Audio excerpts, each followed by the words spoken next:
used to have a full manufacturer warranty, which covered nearly everything on the car. But for some reason, when the previous owner took it into Porsche with an engine problem, they voided the warranty, leaving the previous owner with a 3RS that doesn't run or drive. I've just bought this GT3 RS because Porsche have refused to fix it. From the outside, this GT3 RS looks immaculate. Who can say no to a GT3 RS? Something doesn't add up about this Porsche GT3 RS. This wasn't a neglected sports car, abused, modified beyond recognition, or left sitting forgotten for years. This was a six-figure Porsche with low mileage and full manufacturer warranty coverage. Every reason to believe that if something went wrong, Porsche would take care of it. But that's not what happened. Porsche looked at this exact car, made one decision, and voided the warranty completely. Not partially restricted, not temporarily suspended, completely voided. And the moment that happened, everything changed. The owner was left with a car that wouldn't run properly, a warranty that no longer existed, and repair costs that could spiral into the tens of thousands. Eventually, the car was repossessed. Then it turned up at auction, and that's where Matt Armstrong entered the story. When Matt got the chance to investigate what Porsche had refused to fix, he uncovered a chain of clues that only deepened the mystery: loose sump plugs, missing engine components, and signs that someone had already been inside the engine long before it ever reached the auction floor. Strangest of all, a single fuse sitting loose on the passenger seat. Not broken, not damaged, just sitting there. At first it looked irrelevant. It would turn out to be one of the most important clues in the entire investigation. The deeper Matt and his team dug, the harder it became to answer one simple question. Was Porsche walking away from a car that had already been tampered with, or from a factory fault they already knew existed? Some people believe Porsche was fully justified. Others believe an owner was left holding a problem that should never have been his responsibility. Either way, what Matt found inside this engine is a story Porsche enthusiasts are still arguing about. The story starts at a repossession auction, where this GT3 RS looked almost perfect on the surface, fully wrapped, well-maintained, barely driven. Exactly the kind of car most buyers would assume has an easy road ahead. But underneath that clean exterior was a problem nobody had managed to solve, one that would lead Matt to a missing fuse, missing engine parts, and a question Porsche may never want to answer. The first real clue appeared the moment the car went up on the ramp. Oil on the floor, not a flood, just enough to notice. Then something stranger. Both sump plugs, the two bolts that keep oil sealed inside the engine, were loose enough to turn by hand. That doesn't happen by accident. Somebody had already been inside this engine before it ever reached the auction. Was this negligence, or was someone quietly trying to make a problem disappear? Nobody could say yet, so Matt and the team kept working. Fresh oil went in along with a genuine Porsche battery, because if this car was ever going back to Porsche for an official inspection, every part had to be legitimate. Then Matt turned the key, and the engine cranked. No knocking, no grinding, nothing that sounded like a dying engine. Which raised a bigger question. If the bottom end was fine, what exactly had Porsche refused to cover? With the spark plugs fitted, they tried again.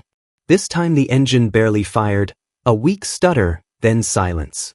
So it wasn't the block, and it wasn't a dead battery. Something specific was stopping this car from running. That's when Matt found it. The fuse sitting loose on the passenger seat, disconnected from everything. At first it looked meaningless. But that fuse controlled the fuel pump relay. Without it, the engine could crank all day and never see a drop of fuel. Someone had pulled it deliberately, then left it in plain sight. Was it there to stop someone from running a damaged engine? Or was it a message left behind by whoever had worked on the car last? Matt plugged it back in.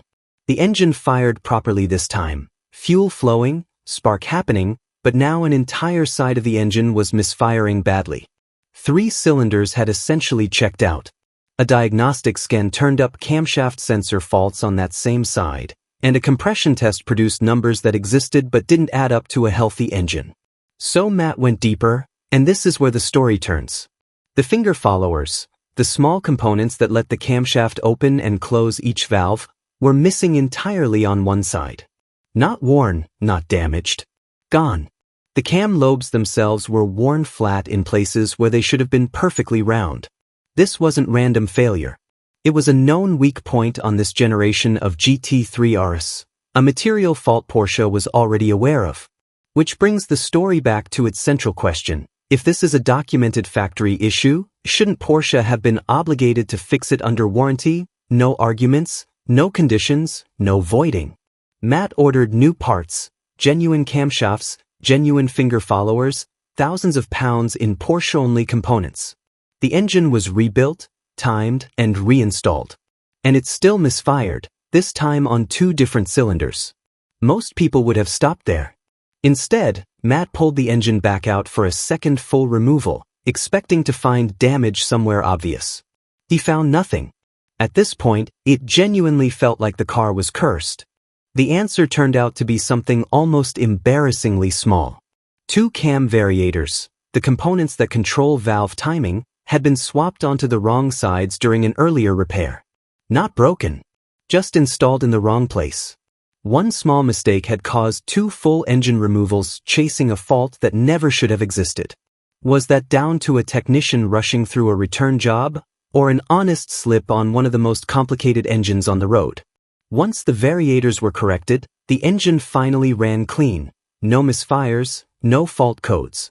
But on the drive to Porsche for the official inspection, meant to prove everything had been done right, a coolant hose burst on the motorway. One clip hadn't been fully seated. Coolant sprayed everywhere, and the car had to be trailered the rest of the way in. Even after solving the real mechanical fault, one loose clip nearly derailed the entire plan. The final twist. At Porsche, the car passed its full inspection. But there was one last complication. The warranty couldn't be reinstated immediately because ownership had to be held for 90 days first, a rule that exists specifically to stop people from buying a broken car cheap and flipping it straight back into warranty. And the original mileage discrepancy that kicked off this entire saga was never fully resolved. So here's where it leaves us. A 6-figure Porsche, sold as broken, brought back to life by Matt Armstrong, one missing part at a time.